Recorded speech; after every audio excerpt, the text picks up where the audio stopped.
how have we been assigned to this particular part of the planet in terms of people, in terms of parents, in terms of people.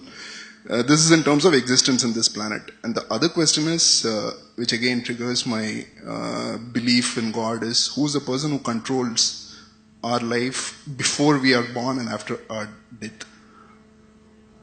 So you believe lots of things.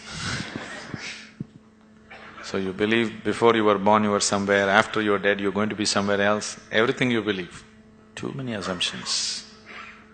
When you have so many assumptions, no way to approach truth, isn't it so? If you want to approach truth, the first thing is, you don't assume anything. Is it so? If you're interested in truth, if you're searching for truth, that means you have not assumed anything, is it so? If you already made your assumption, you're just trying to find a confirmation for your assumption, that is not seeking truth. A true seeker of truth has no assumptions, he's just looking. Shall we just look or shall we try to confirm your assumptions?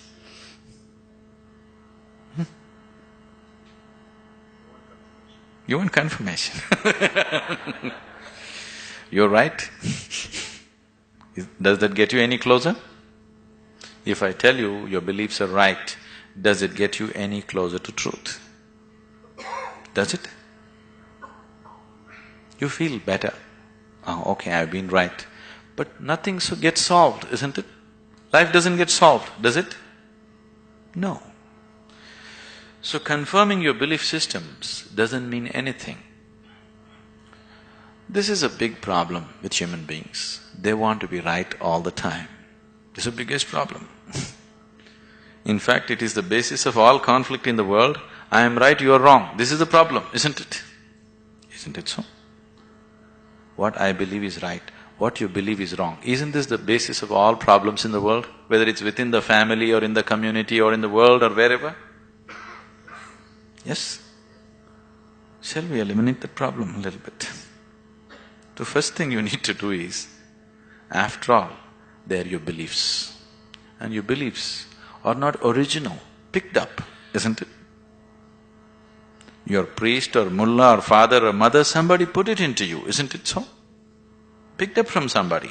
It depends how powerfully they worked on you. And they work pretty powerfully because the business is at stake otherwise. So what you assume may have nothing to do with reality. Now you're trying to understand something which is beyond the physical, with physical context, it won't happen. You're trying to perceive something which is beyond physical through sense perception, such a thing cannot happen.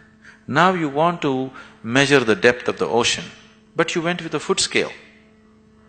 You will obviously come with wrong conclusions, isn't it so?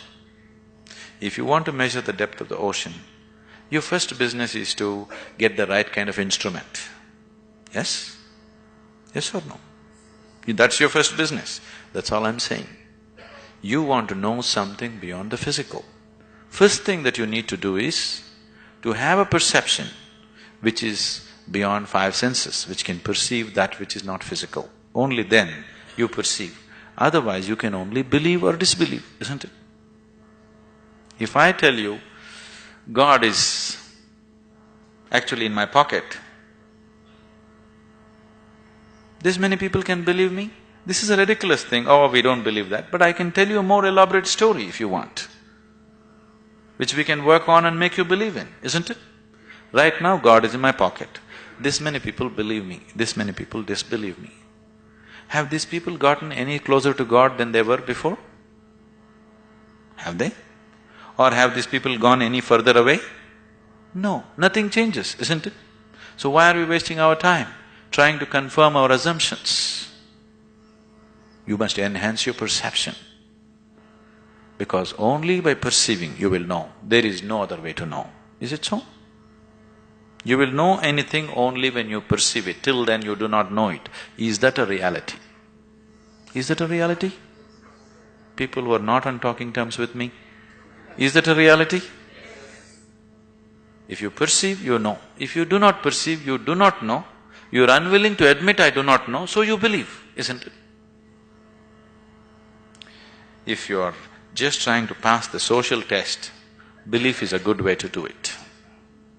But you want to really know, then belief is not a good way to do it.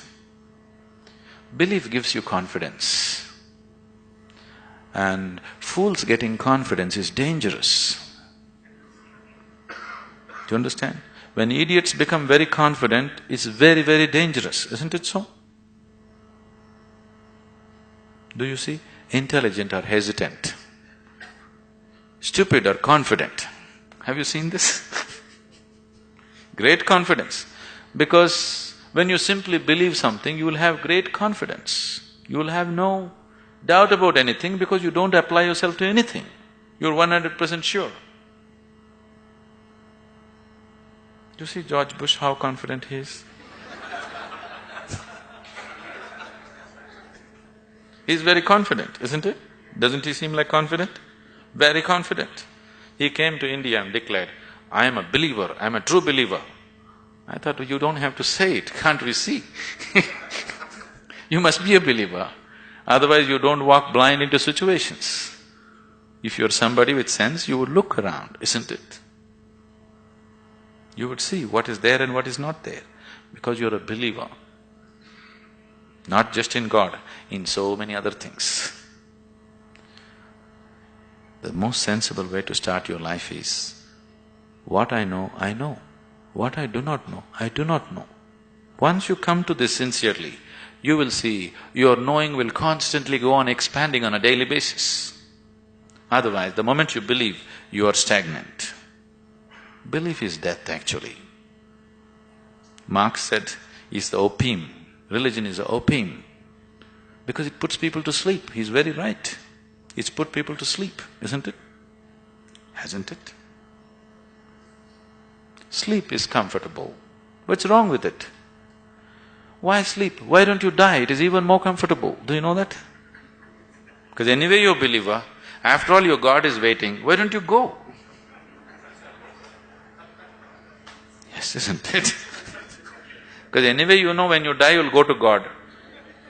What is the problem? Why are you waiting, going to this hospital, all this nonsense? Why don't you go? Why are you delaying your progress towards God? That's not right. You're not a true believer, isn't it?